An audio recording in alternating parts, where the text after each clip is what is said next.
જામનગરમાં ખોડિયાર કોલોની વિસ્તારમાં ધોળા દિવસે ઘરફોડ ચોરીનો બનાવ સામે આવ્યો છે। ખોડિયાર કોલોની જૂની આરામ કોલોની રઘુવંશ કામેશ્વર મહાદેવ મંદિરની સામે એક રહેણાંક મકાનમાં તસ્કરોએ 24 તોલાના સોનાના દાગીનાની ચોરી કરી હતી। બનાવની જાણ થતાં પોલીસ દ્વારા તપાસ શરૂ કરવામાં આવી છે। તસ્કરોને શોધવા ડોગ સ્ક્વોડની પણ મદદ લેવામાં આવી છે। જામનગરના સિટી સી ડિવિઝન પોલીસ સ્ટેશનના ખોડિયાર કોલોની વિસ્તારમાં જૂની આરામ કોલોનીમાં આવેલા એક મકાનમાં ગઈકાલે ચોરીનો બનાવ બનેલો છે। આની વિગત એ રીતે છે કે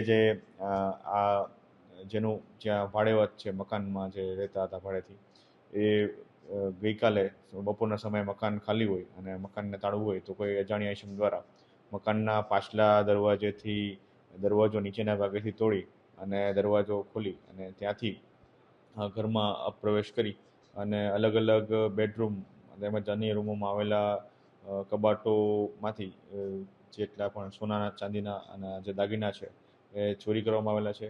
આ ગઈકાલે બનેલી ચોરીની ઘટનામાં કુલ આશરે અલગ અલગ જગ્યાએ રાખેલા 24 તોલા સોનું અને તેમજ જે એક ડાયમંડની વીંટી પેન્ડલ સહિત કુલ આશરે 6,01,000 રૂપિયાનો મુદ્દામાલ ચોરી થયેલ છે। જે બાબતની સિટી સી ડિવિઝન પોલીસ સ્ટેશનમાં BNS કલમ 331(3), 305 મુજબની ફરિયાદ દાખલ કરવામાં આવી છે।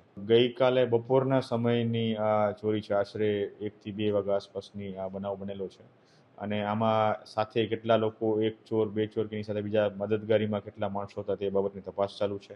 આજુબાજુના સામે એક મહાદેવનું મંદિર આવેલું છે, ત્યાંના સીસીટીવી કેમેરા અથવા તો બીજા કોઈ પણ સીસીટીવી કેમેરામાં કોઈ બનાવને લગત કોઈ વ્યક્તિ દેખાય છે કે કેમ, અથવા તો ડિટેક્શનને લગત કોઈ માહિતી મળી આવે છે કે કેમ, તે બાબતની તપાસ ચાલુ છે।